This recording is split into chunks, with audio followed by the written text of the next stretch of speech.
उत्तम सदाकाळ लिखित मैना भाग दुसरा. पुष्पावती नदी आडगावच्या पूर्वेकडून वाहताना अर्धगोलाकार वळसा घेऊन रांजण्या डोंगराकडे उत्तरेला वाहत जायची. पाण्याला खूप ओढ असल्यानं पाणी वेगात खळाळत जायचं. उन्हाळ वासरासारखं ते बेबंदपणे काठाची मऊ माती कापत वाऱ्यासारखं धावत असे. 12ही महिने आडगावच्या शिवारात नदीच्या पात्रात पाण्याचा मुबलक साठा असायचा. नदीचं पात्र बरंच रुंद होतं, खोल होतं, त्यामुळे त्यात पाणी साठून राहायचं. आडगावला पाण्याचं दुर्भिक्ष्य कधीच जाणवलं नाही. तहानेनं व्याकुळलेला आडगावकर कधीच कुणाच्या नजरेला पडला नाही. जिथं पाण्याची मुबलकता तिथे समाधान आणि विकासाची भरभराट होते. आडगाव पुष्पावतीच्या पाण्यावर 12ही महिने शेतात पिकं घेत असे. नदीच्या पात्रात कडेला अनेक मळे होते.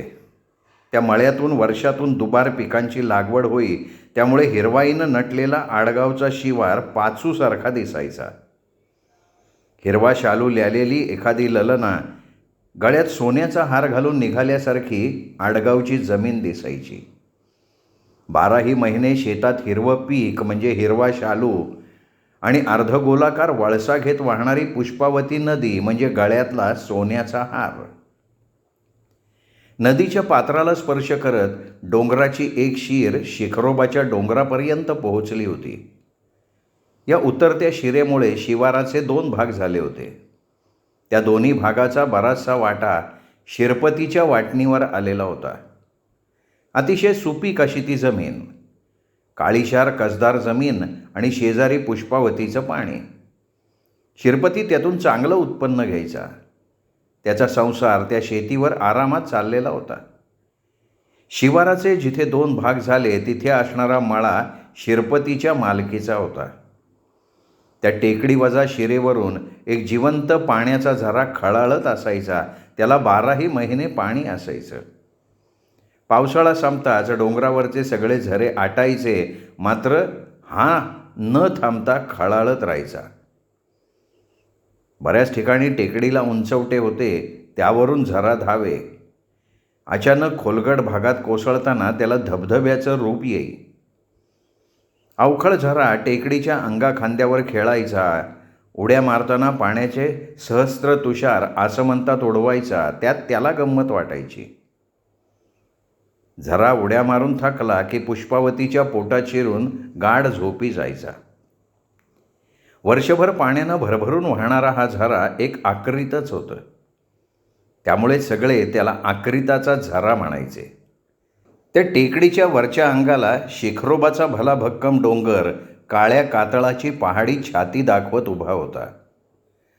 पूर्वेला शिवाराला वळसा घालून जाणारी पुष्पावती नदी होती आणि दक्षिण दिशेला होता शिरपतीचा माळा. शिरपतीचा माळा म्हणजे एक अभेद्य गडकोटच होता. नदीच्या बाजूनी आणि पश्चिमेला असणाऱ्या शिखरोबाच्या डोंगराच्या बाजूनी कुणीच येत नसायचं. त्यामुळे मळ्याच्या राखणीची शिरपतीला काळजीच नव्हती. निसर्गच त्याच्या राखणाची जबाबदारी पार पाडत होता. मळ्यात मोठ्या वावरात उंचच उंच जोंधळा वाढलेला होता. खालच्या पट्टीत मिरच्या लावल्या होत्या. विहिरी शेजारच्या पट्टीत गहू पेरला होता. गव्हाच्या पिकाला यंदा चांगला जोम चढला होता. दाणेदार गव्हाच्या ओंब्या वाऱ्याच्या झुळकेबरोबर देवाच्या भक्तीत तल्लीन असणाऱ्या भक्तासारख्या माना डोलवत होत्या. त्यांच्यात शिरपतीच्या कष्टाचं धन साठलं होतं. कष्ट करणारा कंगाल नसतो, पण त्याला त्याचं धन ओळखता येणं तेवढंच महत्त्वाचं असतं. दुपारी फारच गदमदायला लागलं. उन्हाच्या झळा जीवाची पार काहिली करत होत्या. सूर्य आभाळातून नुसती आग ओकत होता. त्याच्या त्या हल्ल्यानं पोळलेले ढग आभाळात सैरावैरा धावत होते. ढगाळलेल्या आभाळानं उष्मा अधिकच वाढायला लागला होता. सारा शिवार चिडीचूप झाला होता. वारा पार शांत होता. जसं काही तोही गरमीला कंटाळून घरात थंडाव्याला जाऊन शांत झोपला होता. झाडांच्या पानांची सळसळसुद्धा बंद झाली होती. पाखरं पानांच्या दाट सावलीत ऊन चुकवत डुलक्या घेत होती. ढवळ्या आणि पावळ्या मांडवात डोळं मिटून खाल्लेल्या चाऱ्याचे निवांतपणे रवंथ करत होते. शेतात काम नसल्यानं ते अगदी सुखाची झोप घेत होते. मळ्यातल्या डेरेदार आंब्याखाली काळीभोर सावली अंथरली होती. त्या सावलीत मध्येच एखादी वाऱ्याची चुकार झुळूक सुळकन निघून जायची. तो थंडावा शरीराला हवा हवासा वाटायचा. शिरपती त्याच सावलीत अंमळ कलंडला होता. अंगातली पहिरण काढून त्यांनी घामाने डबडबलेलं अंग पुसलं. मडक्यातलं तांब्याभर थंडगार पाणी तो आधाशासारखा घटाघटा प्यायला. कोरडा घसा त्या थंड पाण्यानं ओला होताच त्याला जरा ताजंतवानं वाटायला लागलं. तल्लख झालेला मेंदू लगेच त्याच्या कामाला लागला. त्याच्या मनाच्या कप्प्यात दडलेले विचार उसळतच वरती यायला लागले. मैनाच्या लग्नाचा विचार बुडबुडा पाण्यातून वर यावा तसा त्याच्या मनातल्या खोल कप्प्यातून वरती आला. शिरपती मैनाच्या लग्नाचा विचार करायला लागला. लग्नाला आलेल्या पोरीच्या चिंतेनं बापाचं काळीज कसं तिळतिळ तुटतं हे फक्त बापाचं काळीज असणाऱ्यालाच कळतं. पोरगी योग्य घरी जाऊन नांदायला लागेपर्यंत सैरभैर झालेला बाप स्वतःचं सुख विसरलेला असतो. पोटच्या पोरीचं कल्याण करण्याच्या प्रयत्नात तो अक्षरशः झिजून जातो. शिरपती मैनेसाठी योग्य स्थळाच्या चौकशीत होताच. आजूबाजूच्या गावात त्यांनी चौकशी सुरूही केली होती. वरसगावच्या त्याच्या बहिणीलाही मैनेसाठी चांगला पोरगा शोधायला सांगितलं होतं. आई विना वाढलेली पोर एकदा नवऱ्याच्या घरी गेली म्हणजे मग आपण मरायला मोकळे असा विचार करत शिरपती आंब्याखाली बसला होता. तेवढ्यात तिथे मैना आली. बाबा, का रे पार चिंतावून बसलाय? काय बरं वाटत नाही का? मैना काळजीनं शिरपतीला म्हणाली. काय नाही ग, आपला सहज विचार करत बसलोय. पण कसला विचार?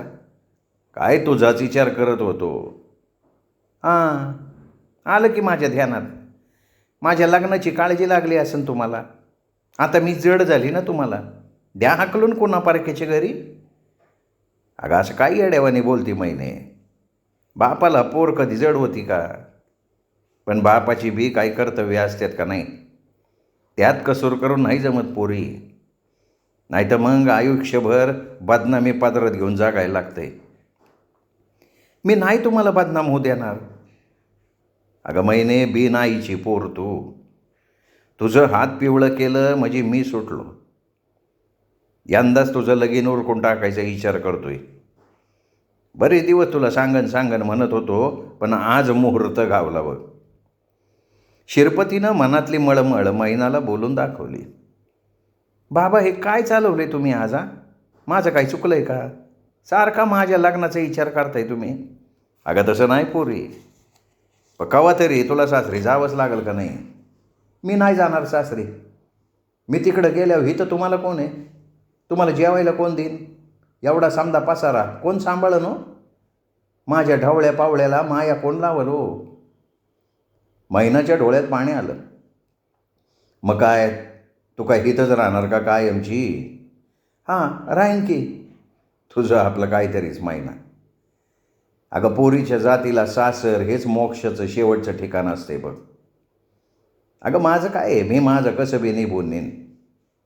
आणि माझं तरी किती दिवस राहिले. मी काय आज आहे उद्या नाही. पण पोरी, तुला चांगल्या घरी दिल्या बिगार माझ्या जीवाला काही चैन नाही पडायची. आणि शेतीवाडीची काळजी तू अजिबात करू नको. जमल तवर रिटील मी, नाही तर लावून टाकेन वाट्या मागत्यानं. ढवळ्यान पावळ्याची ठेप मी ठेवेल की. माझं 2 हात आहेत ते, त्यांच्याकडं मी कसं काय कानाडोळा करेल. बाप लेकीचं बोलणं चालू असताना शंभू लोखंड्याची हाक शिरपतीच्या कानावर आली. ओ शिरपती बाबा, हाय काय माळ्यात? शिरपतीनं शंभू लोखंडाच्या हाकेला लगेच उत्तर दिलं. आय र, हितच आहे मी. ये इकडं, आंब्याखाली बसलोय. तू बी ये, गोडभर गारगार पाणी पी, ये. धावत पळत शंभू आंब्याखाली बसलेल्या शिरपतीजवळ आला.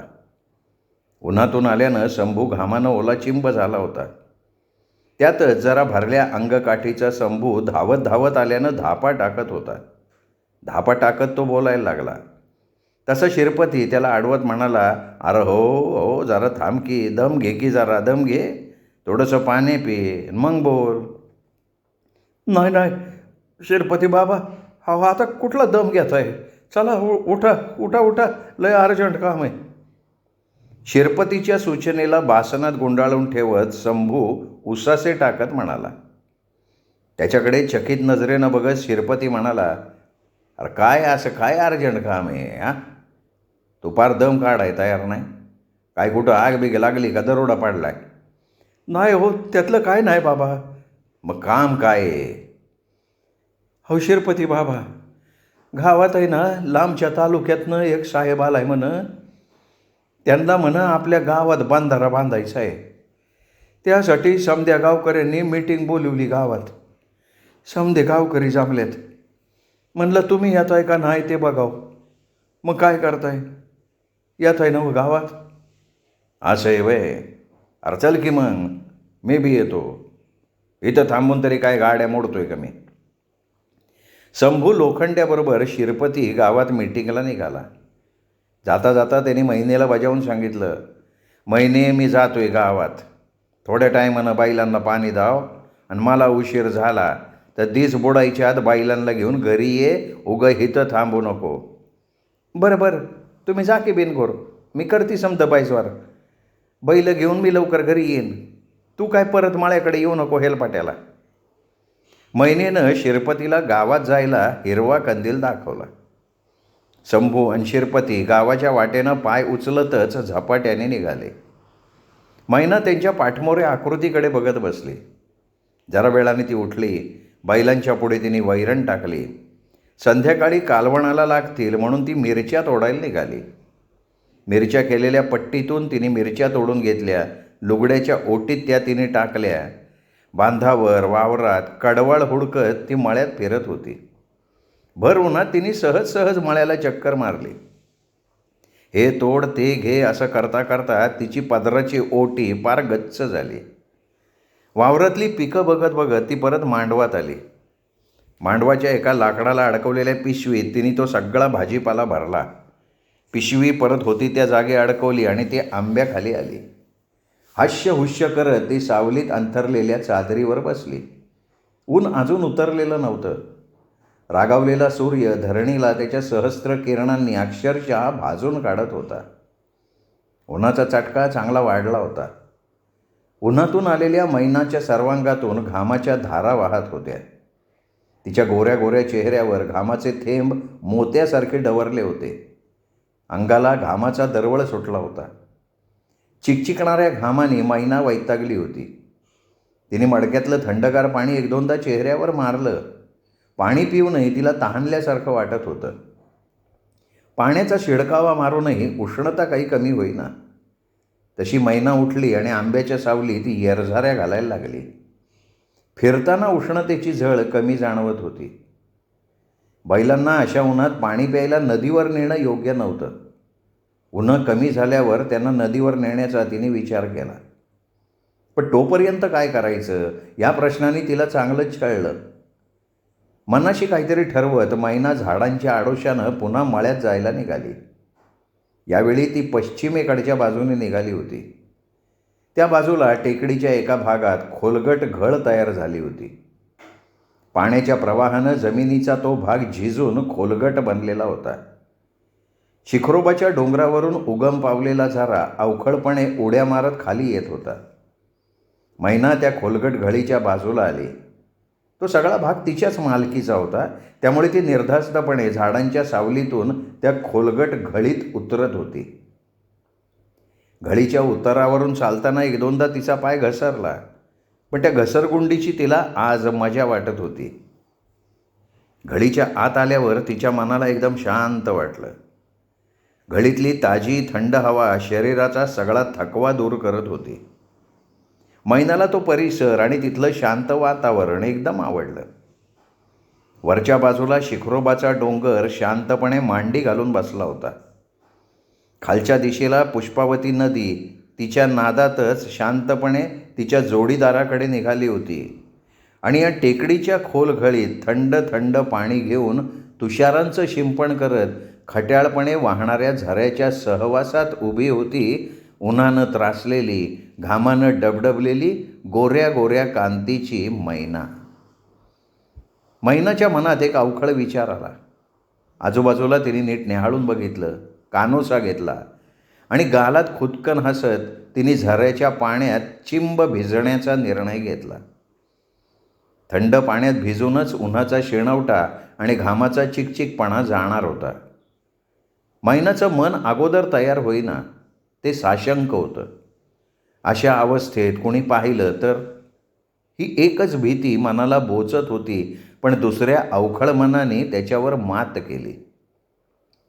अशा उन्हाच्या वेळेला एवढ्या निर्जन जागी कोणी येणार नव्हतं. त्यात ही जागा तिचीच असल्यामुळे दुसरं कोणी इकडे यायचा प्रश्नच नव्हता. मैनाचा विचार भक्का झाला. मुक्त निसर्ग स्नान करण्याचा धाडसी पण तितकाच रोमांचक निर्णय तिने घेतला. एका ठिकाणी उंचावरून जरा खाली झेप घ्यायचा त्या जागी मैना गेली. चहूबाजूला दाट झाडी होती. वरून खाली उड्या मारत येणाऱ्या झऱ्याच्या तुषारांना अंगावर घेत मैना त्या सुखद वर्षावात भिजायला लागली. अंगावर थंड पाण्याचे थेंब पडताच तिच्या साऱ्या अंगात सुखाची एक अनामिक लहर शहरत गेली. सर्रकन अंगावर रोमांच उभे राहिले. स्त्री सुलभ लज्जा झऱ्याच्या त्या थंडगार पाण्यात क्षणार्धात विरघळून गेली. उन्हाच्या काहिलीत होरपळलेलं तिचं शरीर त्या सुखद शिडकाव्यानं तृप्त तृप्त झालं. थंड झऱ्याखाली सचैल न्हाताना तिच्या तनामनाला मिळणारा अवर्णनीय आनंद म्हणजेच ते सुख का, असा विचार करत तिचं मन आणि तिचं स्वैर झालेलं शरीर एका नव्या सुखाची अनुभूती घेत होतं. अंगावरची वस्त्र चिंब होऊन तिच्या गोऱ्या कायेशी अगदी लकटून बसली होती. जसा काही त्यांना तो स्पर्श अगदी हवा हवासा वाटत होता. वृक्षाला एखादी अल्लड लतिका चिकटून बसावी तशी ती मैनेच्या गोऱ्या कायेला चिकटलेली होती. त्या ओल्या वस्त्रातून तिच्या अंगोपांगीचे उठावदार आकार आणि वळणं बाहेर येऊ पाहत होती.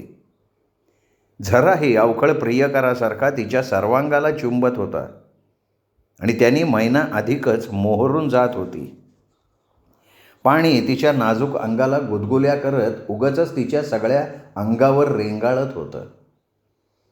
मैनेचा कमनीय बांधा ओलेत्या वस्त्रांनी अधिकच कमनीय भासत होता. इंद्रदरबारातली अप्सरा चुकून स्नानासाठी भूतलावर अवतरली का काय असाही भास होत होता. मैना होतीच तितकी सुंदर, अस्सल बावनकशी सोनं. अंगातून उठणारी थंड शिरशिरी मैनाला अधिकच उल्हासित करत होती. तिचं खोडकर मन अधिकच निर्भय झालं. सुखाला लालचावलेलं तिचं शरीर स्वैर झालं. मनाने शरीराच्या साथीने बुद्धीवर ताबा मिळवला. हवं ते मिळवण्याच्या आशेने सारे पाश तोडून मैना बेबंद झाली. कुणीतरी इथे येईल, कुणीतरी आपल्याला पाहील, या साऱ्या शंकांना वेसण घालून तिचं मन मात्र निर्बंध झालं. थंड थेंबांच्या स्पर्शानं फुलारलेली मैना पुढचं पाऊल टाकायला सज्ज झाली. तिच्या अवखळ मनाने तिला तसं वागायला भागच पाडलं. मैनाने अलगद आपल्या वस्त्रांचा भार दूर करण्याचा निर्णय घेतला. हळूहळू अंगावरची भिजलेली साडी तिने शरीरापासून दूर केली. तिच्या गोऱ्या शरीराचं दर्शन निसर्गातला हर घटक मिटक्या मारत घ्यायला लागला. शिरपती घाईघाईनं गावात शिरला. सोबत लोखंड्यांचा संभू होताच. उन्हाचा तडाखा असल्यानं गावातली बाजार गल्ली तेवढी वळवळ करत होती. बाकी सगळं गाव अगदी गबगार पडलेलं होतं. गावातली भटकी कुत्री आडोसा शोधून सावलीत झोप आळवू पाहत होती. झोपेतही त्यांच्या तोंडातली जीभ लहा लहा करत आत बाहेर हालत होती. गावाच्या मध्यभागी एक मोठा वड होता. त्याचा पार गावातल्या म्हाताऱ्यांचा अड्डा होता. आताही 4-5 म्हातारे डोळे मिटून बसल्या जागेवर डुलक्या घेत होते. काही जणांनी मस्तपैकी पारावरच ताणून दिली होती. वडाच्या पानांच्या सावलीत पाखरं दाटीवाटीनं बसली होती. काहींची दबक्या आवाजात किलबिल चालूच होती. रतन मारवाड्याच्या किराणा मालाच्या दुकानात एखादं चुकारपोर काईबाई घ्यायला मध्येच टपकायचं. त्याच्या आवाजाने साखर झोपेच्या वाटेला लागलेला रतनवाणी दचकून जागा व्हायचा. त्या पोराला लागणारे जिन्नस देऊन तो परत डोळे मिटून निद्रादेवीच्या भक्तीत तल्लीन व्हायचा. चावडी समोरची पडवी गावकऱ्यांनी फुलांसारखी फुलून गेली होती. मीटिंग सुरू झाली होती. खाली सतरंजीवर 5-50 आडगावचे गावकरी बसले होते. पुढे खुर्च्या मांडून त्यावर बाहेरून आलेले अधिकारी बसले होते. शेजारी गावचे सरपंच दिगू अण्णा होते. दिगू अण्णांनी बोलायला सुरुवात केली. बंधाऱ्याचा विषय तो गावकऱ्यांना समजावून सांगायला लागला. माझ्या समस्त ग्रामस्थ आडगावकर मंडळींनो, आज आपल्या गावात तालुक्याचे लय मोठे इंजिनियर साहेब आलेले आहेत.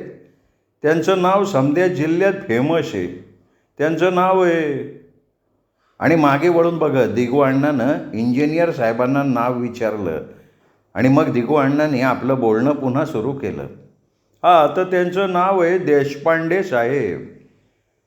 देशपांडे साहेब आपल्या गावात खास एका कामासाठी आलेत. ते खास काम म्हणजे आपल्या गावात होणारा बंधारा. हा बंधारा बांधताना येणाऱ्या अडचणी आणि आपल्या समध्यांच्या शंकाचं शिखरण करायला ते इथं आलेत. दिगू अण्णांच्या चुकलेल्या शब्दाला दुरुस्त करत एक तरुण बोलला, अण्णा, अहो शिखरण केळ्याचं करतात, शंकेचं नाही. शंकेचं करतात ते निरसन असते. तेच रे, तेच काय आहे ते करायला एवढे मोठे साहेब आपल्या गावात आले हे आपलं भाग्य आहे. आणि समध्यात महत्त्वाचं म्हणजे बंधाऱ्याला जी जमीन लागणार आहे ती जमीन हेच साहेब निवडणार आहेत. जिथं बंधारा होईन ती जमीन आपल्याला द्यावी लागन तसा सरकारी आदेश आहे. नाही पण मी काय म्हणतो अण्णा, हा बंधारा बांधायचा कशासाठी? गणा मोजाडानं आपली शंका मांडली. हे बघ अण्णा, तुझ्या प्रश्नाचं उत्तर साहेबच देतील. साहेब सांगा बरं तुम्ही बाईजवर. सरपंच दिगू अण्णांनं चेंडू साहेबाच्या कोर्टात ढकलून दिला. देशपांडे साहेब उभे राहिले.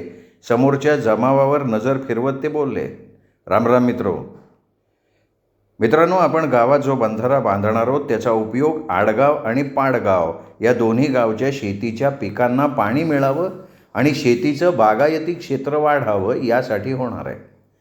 त्याचबरोबर वन खात्याच्या योजनेनुसार शिखरोबांच्या डोंगरातल्या जंगली प्राण्यांना उन्हाळ्यात पिण्यासाठी जे पाणी लागतं ते या बंधाऱ्यातून उपलब्ध होणार आहे. अहो साहेब, शेतीसाठी आम्हाला पुष्पावतीचं मोप पाणी मिळतंय की, त्याच्यासाठी बंधारा कशाला पाहिजे? उगा सरकारचा खर्च आणि कंत्राटदाराचा फायदा. रघु पिसाळानं आपलं मत ठणकावून मांडलं. अगदी बरोबर बोलला बरं का रघु तू. शिखरोबाच्या डोंगरातली जनावरं खाली बंधाऱ्याचं पाणी प्यायला येतीनच कशा पाय? त्यांना आकरिताच्या झऱ्याचं पाणी नाही वय. अजूनपर्यंत तेच पाणी पितात ते का आता पाणी आटणार आहे त्याचं? या सरकारच्या काय बी मनात येतं आणि अधिकारी आपल्या पळत सुटतात गावाकडं. रंग्या पावशीनं आपली बाजू मांडली तसा देवबा उठला. देवबा तसा आगडबंब देहाचा पैलवान, कोणताही प्रश्न ताकदीच्या जोरावर सोडवणारा गडी. देवबाच्या टकुर्यात साहेबाची एक गोष्ट ठसठसत होती. त्यांनी शड्डू ठोकतच ती गोष्ट देशपांडे साहेबांना विचारले. साहेब, बंधारा कुठं वाहणार आहे? कुठे म्हणजे काय, तुमच्या आडगावात? असं का? बंधारा आमच्या आडगावात करायचा म्हणताय, मग त्याचं पाणी पाडगावला कशा पायी द्यायचं? हे म्हणजे असं झालं, घरात बांधले न्हाणी आणि आंघोळीला बसला शेजारचा त्यांनी. देवबाच्या या बिनचूक बोलण्यानं सगळे गावकरी हसायला लागले. तरुणांनी तर टाळ्या वाजवून शिट्ट्या फुंकून देवबाला आपला पाठिंबा जाहीर केला. देवबा पहिलवानाची छाती अजूनच फुगली. पाडगावचा राग त्याच्या मनात जत्रपासून होता. पाडगावच्या एका पठ्ठ्यानं देवबा आखाड्यात चितपट केला होता. तेव्हापासून देवबा पाडगाववर खार खाऊन होता. देशपांडे साहेब देवबाच्या शंका दूर करण्यासाठी पुन्हा बोलायला लागले. हे बघा गावकरी बंधूंनो, हा जो बंधारा होणार आहे त्याचा फायदा तुमच्याबरोबर पाडगावच्या लोकांना होणार हे खरं आहे. उलट त्यांच्यासाठीच हा बंधारा होतोय असं म्हटलं तर त्यात अतिशयोक्ती होणार नाही. तुम्हाला तरी पुष्पावती नदीच्या पाण्याचा आधार आहे, पण पाडगावकरांचं काय? त्यांना पुष्पावती नदीचं पाणी मिळतच नाही. पुष्पावतीचं पात्र उथळ आणि उताराचं असल्यानं पाडगावात पाणी थांबतच नाही. त्यामुळे पाडगावकरांच्या मागणीवरनं हा बंधारा होतोय. पण पाडगावकराच्या फायद्याचा हा बंधारा आडगावात का, हा प्रश्नही बरोबर आहे. तुमच्या आडगावात पुष्पावती नदीला अडवून बंधारा बांधण्यासारखी जागा आहे, पाडगावात तशी योग्य जागा नाही आहे, म्हणून हा बंधारा तुमच्या गावात होतोय. पण त्याचा फायदा तुम्हालाही होणारच की. आणि केवळ सरकारी योजनेला विरोध करणं कोणाच्याच हिताचं नाही आहे, कारण हे काम सरकारी आदेशाने होतं आहे, तेव्हा सर्वांचं सहकार्य अपेक्षित आहे. याला विरोध करणाऱ्याला शासनाशी झुंज द्यावी लागेल हे लक्षात ठेवा. देशपांडे साहेबांच्या या बोलण्यानं सगळे गावकरी गप्प झाले. सरकारी आदेशाला विरोध करायची ताकद कोणातच नव्हती. देवबा पहिलवाने मान खाली घालून शांत बसला. पाडगावसाठी टाकलेला डाव त्याच्याच गावावर उलटू पाहत होता. शिरपती जागेवर चुळबुळ करत होता.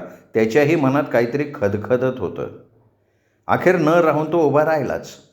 त्यांनी धीर करून देशपांडे साहेबांना विचारलं, साहेब तुम्ही बंधारा करताय ते ठीक आहे, पण माझा सवाल असा आहे की ह्यो बंधारा नेमका कुठं होणार आहे? म्हणजे त्यासाठी कोणाची जागा जमीन घेणार आहे तुम्ही? लाख मोलाचा प्रश्न शिरपतीनं विचारला होता. बंधारा होणार म्हणजे त्या पाण्याखाली बरेचसं क्षेत्र बुडणार. हा फटका कोणाला बसणार या विचारानं धास्तावलेले गावकरी आता देशपांडे साहेब काय सांगतायत याकडे कान लावून बसले. शिरपतीच्या प्रश्नाचं उत्तर देशपांडे द्यायला लागले. हे बघा बाबा, हा बंधारा शिखरोबा डोंगराच्या कडेला असणाऱ्या नदीच्या पात्रालगत असणाऱ्या जमिनीवर होईल. नदीला बांध घालून पाणी अडवल्यानं त्याचा फुगवटा नदीच्या दोन्ही तीरांवरच्या जमिनीत असणार आहे. म्हणजे हा बंधारा आणि पाण्याचा फुगवटा सर्व्हे नंबर 67 आणि सर्व्हे नंबर 68 या क्षेत्रात असणार आहे. या सर्व्हे नंबरचं क्षेत्र मोठं असल्यानं इतर जमीन मालकांना त्याचा त्रास नाही. देशपांडे साहेबाच्या या बोलण्यासरशी खंडू खटमाळा ताटकन उभा राहिला आणि रागानं ओरडत म्हणाला, म्हणजे सर्वे नंबर 67 आणि 68 पाण्यात डुबणार आहे का? बरोबर आहे, हेच सर्वे नंबर पाण्यात जाणार आहेत. देशपांडे साहेब उत्तरले. का बरं? बंधाऱ्यात डुबवायला तुम्हाला दुसरी जमीन गावलीच नाही का? हीच नेमकी कशी टाळक्यात घुसली तुमच्या? अहो हे दोन्ही सर्वे नंबर माझ्या मालकीचे आहेत राव. माझीच सगळी जमीन घेणार तुम्ही, मग बाकीच्या जमिनींना काय रोग आलाय काय? भजी बुडणार मी, फायदा घेणार दोन्ही गाववाले. वार न्याय काय सरकार आहे का दुश्मन आहे? हे बघा, तुम्ही आधी शांत व्हा तुम्ही. देशपांडे खंडू खटमाळ्याला चुचकारायला लागले. काय शांत काय व्हा? गळ्याला फास लावलाय माझ्या अनवर मला शांत राहायला सांगताय वे? हे बघा, ते काय बी नाही, मी माझे तसू भरपण जमीन देणार नाही, आणि नाही देणार म्हणजे नाहीच देणार. खंडू खटमाळा इरेला पेटला होता. त्याची सोन्याच्या तुकड्यासारखी जमीन पाण्यात बुडणार म्हटल्यावर तो सैरभैर झाला. गावकरी त्याला समजावत होते, पण तो कोणाला ऐकेना. तेव्हा पुन्हा देशपांडे साहेब त्याची समजूत काढत म्हणाले, हे बघा खंडूराव, तुमची जागा निश्चित केली आहे, म्हणजे बंधारा नदीच्या पात्रातच बांधला जाईल, पण त्या बंधाऱ्यामुळे साठणाऱ्या पाण्याच्या फुगवट्यात तुमची जमीन जाणार. तुम्हाला तुमच्या जमिनीचा योग्य तो मोबदला मिळेल. तशा नोटीसही तयार झालेल्या आहेत. तेव्हा तुम्ही उगाच विरोध करू नका, त्याचा काहीही फायदा होणार नाही. विरोध केला तर तुम्हालाच या प्रकरणाचा मानसिक त्रास आणि आर्थिक त्राससुद्धा होईल. पुन्हा बंधारा ठरलेल्या ठिकाणीच होणार. मग त्यापेक्षा अंथरूण पाहून पाय पसरावे. हे बघा, शासनाशी भांडणं म्हणजे शेजाऱ्याशी भांडल्यासारखं नाही आहे. आणि अशा निरर्थक झुंजीचा तुमच्यासारख्या सामान्य शेतकऱ्यानं विचार करणं सुद्धा धोकादायक आहे. आता मी हे तुम्हाला का सांगतोय? तर शासनाचा प्रतिनिधी म्हणून मला अशा गोष्टींचा अनुभव आहे.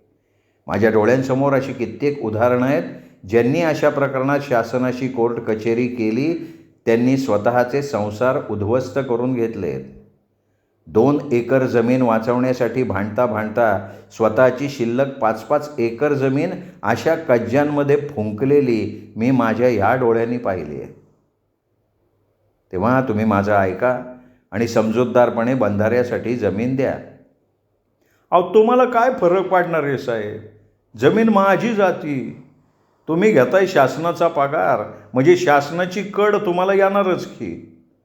खंडू खटमाळा अजूनही विरोधाच्याच पवित्र्यात होता. हे बघा खंडूराव, मी तुमच्यातलाच एक आहे असं समजून मी तुम्हाला सांगून पाहिलं. तुम्हाला पटत नसेल तर ठीक आहे, शेवटी तुम्ही तुमच्या मर्जीचे मालक.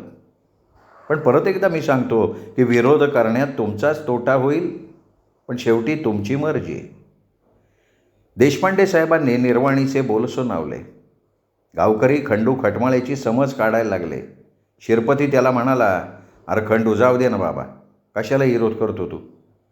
सरकारशी झुंजणं खरंच योग्य नाही बाबा. अरे बंधाऱ्यात जरी तुझी जमीन गेली तरी भैरोबाच्या पट्टीतली चांगली 20 एकर फाकडू जमीन आहेच ना. अरे येड्या, समाजासाठी करावं थोडा त्याग. तू गप्पे शिरपती, उगा मला नको शहाणपणा शिकू. अरे ज्याचं जळतं ना त्यालाच कळतं. अरे जमीन म्हणजे आई, तीच पाण्यात बुडताना बघून काळजाला कशी घरं पाडतात हे तुम्हाला नाही कळायचं. त्यासाठी तुमची जमीन बुडाय पाहिजे, मग कळन तुम्हाला मी का विरोध करतोय. आणि काय रे शिरपती, मला म्हणतो तू दुसऱ्यासाठी त्याग कर, मग माझ्याऐवजी तूच दे की तुझा माळा. तिथं बी चांगला बांधारा होईल आणि पाडगावला पाणी बी जादा भेटन. खंडू खटमाळ्यानं शिरपतीला तिढाच घातला. शिरपती स्वतःची बाजू सावरत म्हणाला, अरे खंडू, शासनानं तुझ्या जमिनीची निवड केली, माझ्या नाही केली. अरे माझा माळा निवडला असता ना तर त्याला तुझ्यासारखा विरोध नसता केला, देऊन टाकला असता म्या. असं का? मग एक काम कर की, मी माझी जमीन देतो सरकारला बंधारा बांधायला, तू तुझा माळा मला दे, माझ्या जमिनीचा मोबदला तुला घे. कर की जरा समाजासाठी त्याग, बघू आहे का तुझ्यात हिंमत. खंडू खटमाळ्यानं शिरपतीच्या वर्मावरच बोट ठेवलं. शिरपतीची पार दातखीळ बसली. शिरपती गप्प बसल्याचं पाहून खंडू खटमाळा बोलला, अरे बाबा, उपदेश करणं लय सोपं आहे, पण तसं स्वतः वागणं लय अवघड आहे. माळा मागितल्यावर कसा गप्प बसला? मला शहाणपणा शिकवतोय. खंडू खटमाळ्याच्या या पवित्र्यानं सगळे गावकरी बावरले. मीटिंग बारगळते की काय असंच सगळ्यांना वाटलं. तरी पण 4-2 शहाणी सुरती माणसं खंडूला राजी करायला लागली. सगळेच खंडूवर दबाव आणू लागले. खंडू जरा शांत झाला. देशपांडे साहेबांनी परत एकदा त्याची समजूत काढली. खंडूचा पोरगा रमेश याला सरकारी नोकरीत घेण्याचा शब्द साहेबांनी देताच खंडू बंधाऱ्यासाठी जमीन द्यायला तयारही झाला. शासनाशी विरोध करून भांडणं खंडूलाही पटत नव्हतं. अशा झुंजीत शेतकरी बुडतो हे त्याला ठाऊक होतं. पण विरोध करून त्यांनी रमेशला सरकारी खात्यात चिकटून द्यायचं काम साधून घेतलं होतं. बंधाऱ्याचा विषय मार्गी लागला. हसतमुखाने देशपांडे साहेब निघून गेले आणि गावकरी बंधाऱ्याचा विषय चघळत चघळत घरी परतायला लागले. श्रोते हो, हा होता उत्तम सदाकाळ लिखित मैना या कादंबरीचा दुसरा भाग. तिसरा भाग उद्या ऐकूयात दीपक रेगे कथाकथन चॅनलवर. नमस्कार.